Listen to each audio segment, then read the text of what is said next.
무더위와 장마, 풀과 모기가 기승을 부리니 식물 돌보기가 많이 힘드시죠?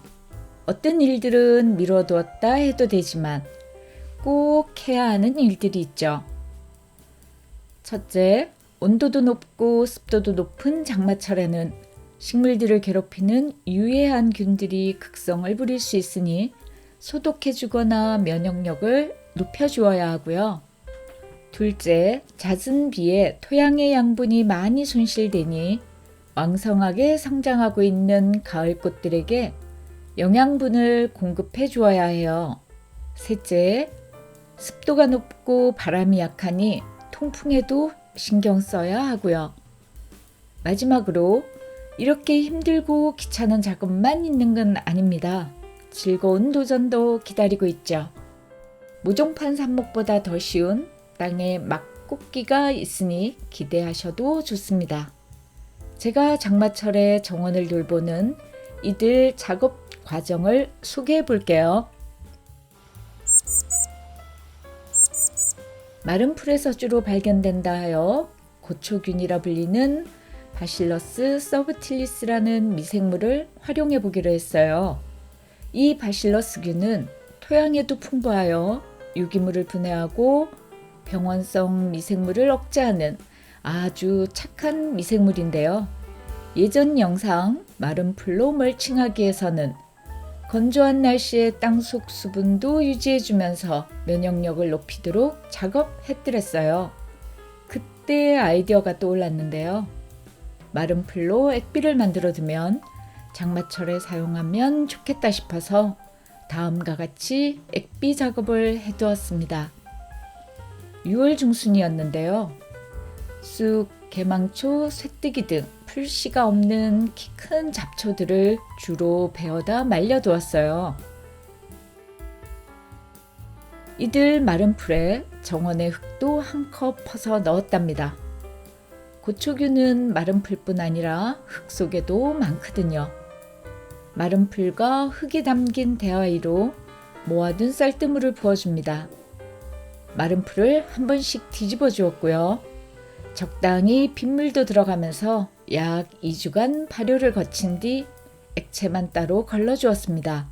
쌀뜨물을 영양분 삼아 마른 풀과 흙, 공기 중에 있는 고초균들을 배양한 셈인데요.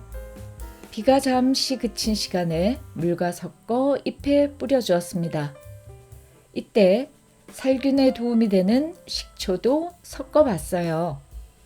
그리고 분무기 메고 잎에 반점이 생기는 화초들과 과습에 약한 화초들을 잎에 뿌려주었습니다. 실험적으로 하는 작업인지라 조심스러워 일부만 작업해 보았어요. 이 과정이 얼마나 과학적인 건지 알 수 없습니다. 원리에 바탕을 두고 가장 단순하게 응용해 본 거니까요. 올해 처음 해보는 작업이라 얼마나 효과가 있는지도 알지 못하고요. 다만 제가 좋아하는 새로운 도전, 새로운 방법 찾기의 한 방식이니 참고만 해주시기 바랍니다. 잦은 비에 땅속 영양분들이 많이 씻겨 나갔을 거예요. 가을꽃으로 옮겨 심은 티꾸루들과 늦게 발아한 다년생꽃들은 아직 한참 성장 중이기에 적당한 양분 공급이 필요합니다. 퇴비를 옷구름으로 올려주는 건 별로예요. 세찬 비가 내리면 땅속으로 스며들 틈도 없이 바로 쓸려가 버리거나 튀어서 잎의 숨구멍들을 막을 테니까요. 장마철에 양분을 공급하기에 가장 좋은 방법은 바로 액비죠.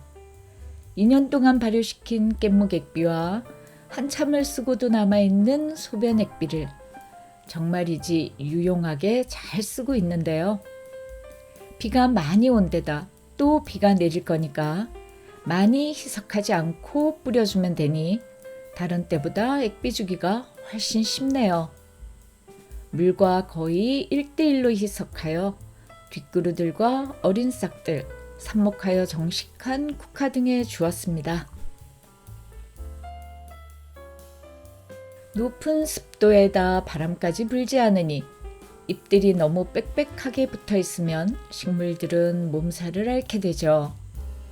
꽃이 지고 있는 산수국은 갈색을 띤 묵은 가지들을 잘라주어 수형도 잡고 통풍도 좋게 해줍니다. 이때 잘라낸 굵은 묵은 가지의 잔가지들을 따로 잘 챙겨둡니다. 다음 작업을 위해서죠. 묵수국도 줄기들을 헤집어 보며 꽃송이를 달지 않은 안쪽의 작은 가지들을 잘라냅니다. 이것 또한 버리지 않고 다음 작업에 쓸 거예요. 차이브도 씨앗 체종이 끝났으니 묵은 줄기들을 베어줍니다. 새로운 줄기가 더 튼실하게 올라오니까요. 꽃이 진 붉은 나리도 꽃대만 잘라주고요. 통풍이 방해된다 싶은 화초들이 보이시면 이렇게 가지들을 들쳐가며 속가지나 잎을 좀 쳐주시면 좋습니다. 모종판 삽목보다 더 성공하기 쉬운 땅에 막 꽂기 삽목을 해볼게요. 앞서 통풍을 위해 잘라준 가지들로 하면 일석이조고요. 장마철 삽목하기 영상에서 소개한 것처럼 번식시키고 싶은 나무나 화초 모두 가능합니다. 저는 앞서 통풍을 위해 잘라낸 산수국, 묵수국부터 먼저 적당한 길이로 잘라주고 아래쪽 잎만 대충 훑어주었습니다. 작년에 삽목한 산수국을 얼마 전에 정식해둔 곳에 나무 막대로 구멍 내고 아무렇게나 꽂아주었어요. 일명 땅에 막 꽂기 삽목입니다. 삼색 버드나무도 본격적인 장마가 시작될 즈음에 땅에 막 꽂아 두었는데요. 모종판에 삽목한 것보다 더 잘 적응하고 있네요. 내친 김에 몇 개 더 막 꽂기 삽목을 합니다. 작년에 삽목한 황매화의 긴 줄기도 일부 잘라서 막 꽂아 주었고요. 한잎세이지도 작은 가지 몇 개 잘라 막 꽂아 주었습니다. 단 주의할 점은요. 적어도 일주일 정도 비가 오락가락 꾸준히 내려주는 때 하는 게 좋고요. 언제 강렬한 햇살이 비칠지 모르니 그늘 또는 반그늘인 곳에 꽂아주는 게 좋습니다. 막꽂기 삽목은 모종판 삽목보다 효과가 있더라고요. 하지만 날씨가 변화무쌍한지라 비예보 상황을 봐서 해야 한다는 단점이 있으니 모종판에 삽목하게 되는데요. 장마철은 증산작용이 과하게 일어나지 않으니 삽목 성공률은 높아졌지만 너무 많은 비가 내릴 때는 모종판 삽목에는 새로운 문제가 발생하죠. 적당히 증산이 일어나야 물이 원활하게 줄기와 잎으로 이동할 수 있는데 지나치게 높은 습도가 증산작용을 방해하면 물이 잎까지 제대로 공급되지 않아 잎이 말라 떨어지는 일이 발생하거든요. 제 삽목판에서도 황매화와 삼색버드나무에서 이런 일이 일어나고 있어요. 모종판의 인공흙보다 더 건강한 실제 흙에 삽수를 신경 써서 잘라주는 작업 없이도 물을 따로 주지 않아도 되는 세상에서 가장 쉬운 삽목이 막꽂기 삽목입니다. 장마철에는 이렇게 모종판 삽목과 땅에 막꽂기 삽목 둘 다를 병행하게 되면 도전의 즐거움과 성공 확률을 높이게 될 거예요.